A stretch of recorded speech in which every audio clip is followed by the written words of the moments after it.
વડતાલ શ્રી લક્ષ્મીનારાયણ દેવના વર્તમાન સમર્થ 1008 આચાર્ય મહારાજ શ્રી અજેન્દ્ર પ્રસાદજી મહારાજ શ્રી,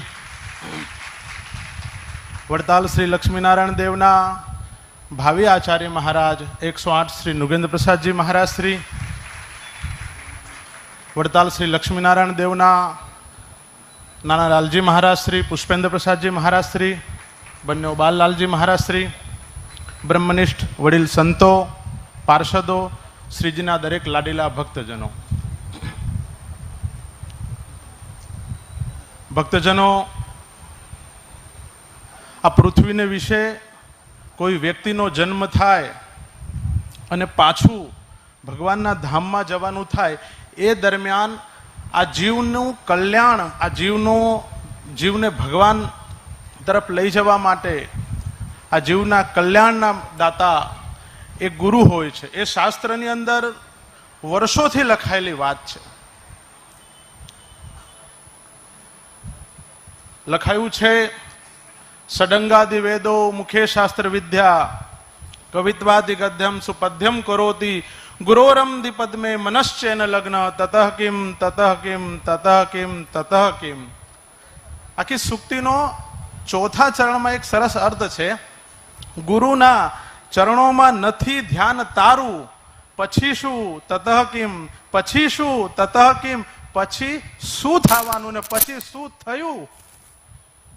ગુરુના ચરણોમાં જો તમારું ધ્યાન નથી તો પછી શું થવાનું. ભક્તજનો, આપણે ભગવાન સ્વામિનારાયણના આશ્રિત છીએ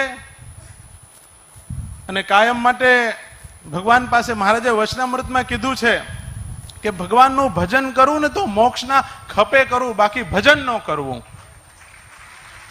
તો આપણે ભગવાન સ્વામિનારાયણ પાસે મોક્ષની આશા રાખીએ છીએ. અંતકાળે ભગવાન પોતે આપણે તેડવા આવે ને અક્ષરધામમાં લઈ જાય. તો ભક્તજનો, એક વાત, એક નાનું દ્રષ્ટાંત મારે દેવું છે, એ વાત કરવી છે કે મહારાજ ભગવાન સ્વામિનારાયણ આમ એક લીટો પાડે ને પછી એમ કે આ લીટાની જમણી બાજુ અત્યારે રાતના 12 વાગ્યા છે, અને લીટો પાડ્યા પછી લીટાની ડાબી બાજુ એમ કે અત્યારે બપોરના 12 વાગ્યા છે. તો મોક્ષ જોઈતો હોય તો આને સ્વીકારવું પડે કે ન સ્વીકારવું પડે? સ્વીકારવું પડે ને. તો જે ભગવાન સ્વામિનારાયણ આ પરંપરાની, ભગવાન સ્વામિનારાયણ આ સ્થાનની, ભગવાન સ્વામિનારાયણના વંશજો આ ગાદી ઉપર આ ધર્મકુળની પરંપરા ભગવાન સ્વામિનારાયણ પોતે સ્થાપી છે, તો આ ન સ્વીકારે ને ભક્તજનો, તો ક્યારે કોઈનું કલ્યાણ થાય નહીં. આ તો ભગવાન સ્વામિનારાયણે સ્થાપેલી વાત છે. ભગવાન સ્વામિનારાયણના કયામાં રહેવું પડે. હમણાં એક જગ્યા મેં સરસ સાંભળ્યું હતું કોઈની વાત કે પાકિસ્તાનમાં જઈ અને હિન્દુસ્તાન જિંદાબાદનો નારો લગાવીએ તો મેળ પડે? પાકિસ્તાનમાં જઈ અને હિન્દુસ્તાન જિંદાબાદનો નારો લગાવીએ તો મેળ ના પડે. તમારે કોઈ વ્યક્તિને ત્યાં જવું હોય, કોઈ વ્યક્તિનું તમારે મહેમાન થવું હોય તો એના કયામાં રહેવું પડે. તો આમાંથી કોઈને અક્ષરધામમાં નથી જવું એવું કઈ ખરું? બધાને અક્ષરધામમાં જવું હોય ને ભક્તજનો, તો ભગવાન સ્વામિનારાયણે સ્થાપેલ મર્યાદા, ભગવાન સ્વામિનારાયણે સ્થાપેલ આ સંપ્રદાય, આ ધર્મકુળ, આ સત્સંગમાં જે ભગવાને કીધું છે એમ કરવું પડશે ને કરવું જ પડશે. તો જ આપણે અક્ષરધામના સહભાગી થાશું.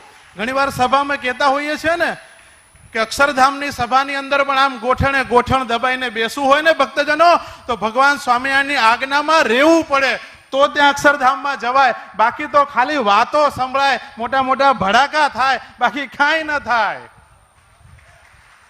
બાકી કાંઈ થાય ને. મહારાજ ત્યાં આજ્ઞામાં રહેવું પડે. સત્શાસ્ત્ર મહારાજે જેની નિરૂપણ કર્યા છે, સંતોએ નિરૂપણ કર્યા છે, એમાં આપણું જીવનને જીવવું પડે. તો અંતે આ ધર્મકુળના ચરણોમાં એટલી જ પ્રાર્થના કરી કે હે મહારાજ, ભગવાન સ્વામિનારાયણને તો કદાચ આપણે આપણું ભજન નથી કે આ દેહે આપણે ભગવાન સ્વામિનારાયણના દર્શન કર્યા હોય, પણ આ ધર્મકુળના દર્શન કરી લઈએ, આ રઘુવીરવાડીના દર્શન કરી લઈએ, આ સંતોના દર્શન કરી લઈએ, આ સભાના દર્શન કરી લઈએ ને તો કદાચ એમ થાય કે આવું જ અક્ષરધામ હશે ને છેલ્લે આ જ થવાનું છે ભક્તજનો. તો અંતે આપ સૌ ઉપર ભગવાન સ્વામિનારાયણ ખૂબ રાજી રહે અને આપની દરેક શુભ સંકલ્પ મહારાજ પૂરા કરે એટલું કહી વિરમું છું. અસ્તુ. જય સ્વામી.